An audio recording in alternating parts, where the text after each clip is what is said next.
Hello नमस्कार दोस्तों, मैं आपका सुमित सर स्वागत करता हूं आपके अपने YouTube channel sigma maths word पर। आज हम लोग परसेंटेज के टॉपिक चुनाव पर बात करेंगे। भारत हमारा जो देश है वो लोकतांत्रिक देश है। यहाँ अक्सर चुनाव होते रहते हैं, तो चुनाव की बात करेंगे। तो चुनाव के लिए मेन जरूरी चीज़ें क्या हैं उन पर हम लोग थोड़ा सा बात करते हैं। चुनाव में कम से कम 2 उम्मीदवार होने चाहिए। उम्मीदवारों की संख्या घट बढ़ भी सकती है, लेकिन इलेक्शन के लिए कम से कम 2 उम्मीदवार चाहिए।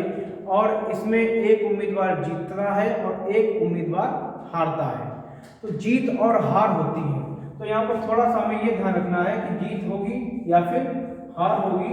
और जीत और हार जो होती है वो होती क्या है, तो वो वोटों का अंतर होती है। ये थोड़ा सा हमें याद रखना है। बस इस टॉपिक की यही एक ट्रिक है, आसानी से हम लोग इसके क्वेश्चंस को लगाएंगे। अपने पास एक क्वेश्चन है बोर्ड पे, एक चुनाव में 2 उम्मीदवार थे। एक उम्मीदवार ने कुल मतों का 41% मत प्राप्त किया। कुल मतों का कितना प्राप्त किया? 41% मत प्राप्त किया, तथा वह 5580 मतों से हार गया। तो कुल मतों की संख्या बताइए। ये क्वेश्चन है हमारे पास। तो इसका मतलब 2 लोग रहे होंगे, एक जीतने वाला रहेगा और एक विजेता रहेगा, और एक आपका उप विजेता रहा होगा। थोड़ा ध्यान से देखिए इस क्वेश्चन को। अब इसने कहा है कि एक उम्मीदवार ने 41% मत प्राप्त किए हैं, तो यहाँ से वोटिंग जो हो रही है वो वोटिंग हमेशा 100% होती है। चाहे 10 वोट पड़े, चाहे 1000 पड़े, चाहे 1 लाख पड़े, इससे फर्क नहीं पड़ता है। जितना भी वोट पड़ा है वो हमेशा अपने आप में 100% होता है। हालांकि इसी में एक टाइप और भी मिलता है, वैध मत और अवैध मत। तो अभी हम लोग उसकी बात नहीं करेंगे, उसकी बात थोड़ी देर बाद करते हैं। तो यहाँ पर जो भी वोट पड़ेंगे वो अपने आप में 100% होंगे। तो जो हार रहा है, उसमें कहा जो इलेक्शन हार गया है उसको मिला है 41%। तो इलेक्शन हारने वाले को मिला है 41% वोट। तो इसका मतलब जीतने वाले को कितना मिला होगा? तो एक हारने वाले को जब 41 मिला है तो जीतने वालों को मिला होगा 59% वोट। क्योंकि एक पूरा तो 100 है, तो 100 से हम क्या करेंगे, 100 से 41 माइनस कर देंगे तो आपको मिल जाएगा 59।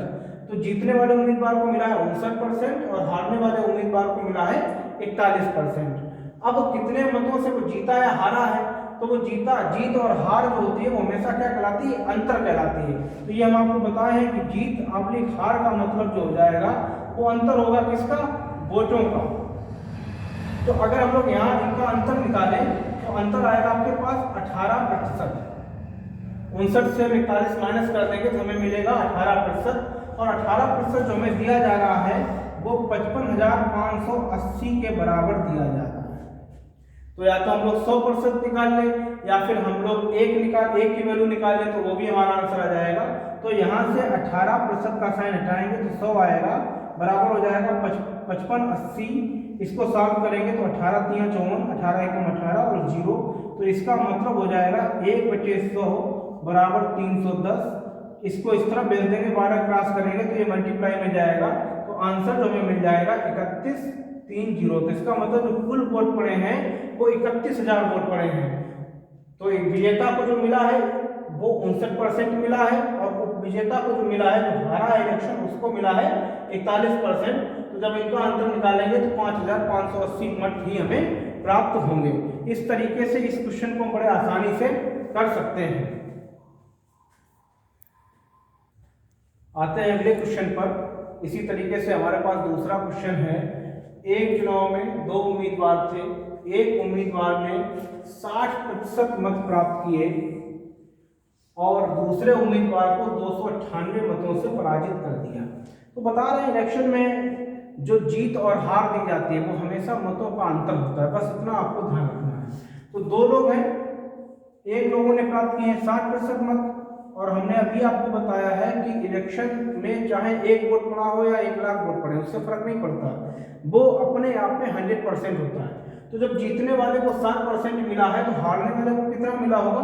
40% मिला होगा। और यहाँ पर जितना ये वोटिंग दी गई, ये हमेशा क्या होती है? जीत या हार हमेशा अंतर को निर्धारित करती है।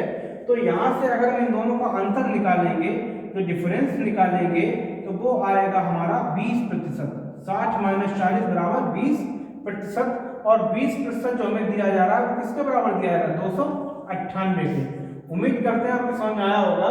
एक चुनाव में दो उम्मीदवार थे, एक उम्मीदवार ने 60% मत प्राप्त करके दूसरे उम्मीदवार को 298 मतों से चुनाव हरा दिया।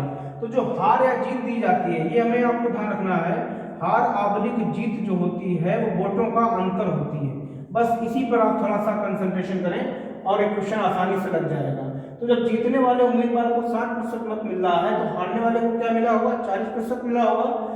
इन दोनों का अंतर हमारे हिसाब से आ रहा 20% का, और यहाँ पर जो 20% दिया जा रहा है वो 298 के बराबर दिया जा रहा है। तो इसका मतलब ये हो गया, अगर हम यहाँ से 1% निकालें या 1 की वैल्यू निकालें तो 20/100 जो होगा वो 298 के बराबर हो जाएगा। इसे कट करते हैं, 2 एकम 2, 2 चाकू 8, 2 में 18, तो एक जो आएगा वो आपका आ जाएगा 1490 के बराबर। इसका मतलब हो गया, यही हमारा आंसर होगा कि पूरा का पूरा जो वोट पड़ा है वो हमें पड़ा है 1490। थोड़ा ध्यान दीजिए क्वेश्चन पर, 60% जीतने वाले को मिला है तो हारने वाले को 40% मिला होगा। दोनों का अंतर क्या आया है, 20%, और यहाँ पर उसने कहा कि 298 मतों से जीत गया। इसका मतलब जो हार और जीत हो रही है 298 मतों से हो रही है। इससे पहले जो भी मत रहे होंगे वो बराबर इससे बटे होंगे। तो यहाँ से उसने कहा है कि 20% 298 के बराबर है, तो एक की वैल्यू किसके बराबर आएगी, 1490, क्योंकि 100% एक के बराबर होता है, इसलिए हम लोग एक के बराबर में आंसर रख देते हैं। तो यहाँ से आपको आसानी से आंसर मिल जाएगा, एक बराबर 1490। मिलते हैं अगले क्वेश्चन पर। अगले क्वेश्चन पे आते हैं हम लोग इसी टाइप के। कह रहा है एक चुनाव में दो उम्मीदवार थे, एक उम्मीदवार ने 30% मत प्राप्त करके 16,000 मतों से इलेक्शन हार गया, कुल कितने मत पड़े। तो इसका मतलब ये हो गया कि उम्मीदवार दो थे, एक जो हारने वाला उम्मीदवार है उसको 30% मत मिले हैं। तो जब हारने वाले को बेटा 30% मत मिले हैं तो जीतने वाले को कितने मिले होंगे, 70%। कॉमन सेंस है, क्योंकि वोटिंग तो 100% हुई, जीतने वाले को मिलेंगे 70% और हारने वालों को मिलना है 30%। तो कितने मतों से जीत हार रहा है, तो कह रहा है 16,000 मतों से हार गया। तो अब हम बता रहे हैं, बार बार आपको बताया कि हार और जीत जो होती है वो डिफरेंस को निर्धारित करती है। तो यहाँ से जीतने वाले और हारने वाले का अगर अंतर देखा जाए तो जो अंतर आएगा वो आएगा 40% का। 40% जो है वो किसके बराबर हमें दिया जा रहा है, 16,000 के। तो हम एक की वैल्यू निकाल दें, हमें आंसर मिल जाएगा। तो यहीं से अगर हम लोग इसको आगे प्रोसीड करें तो 40/100 बराबर 16,000। ये कैलकुलेशन आपकी अपनी हो सकती है, कितनी भी तेजी से आप मार सकते हैं। तो इससे कट करते हैं, 1 0 से 0 कट जाएगा, 4 × 16, 1 2 3। तो यहाँ से 1/10 बराबर जो आएगा आपके 4,000 के आएगा। तो एक जो होगा वो आपका हो जाएगा 40,000 के बराबर। इसका मतलब जो इलेक्शन हुआ है उसमें कुल वोट पड़े हैं वो 40,000 वोट पड़े हैं।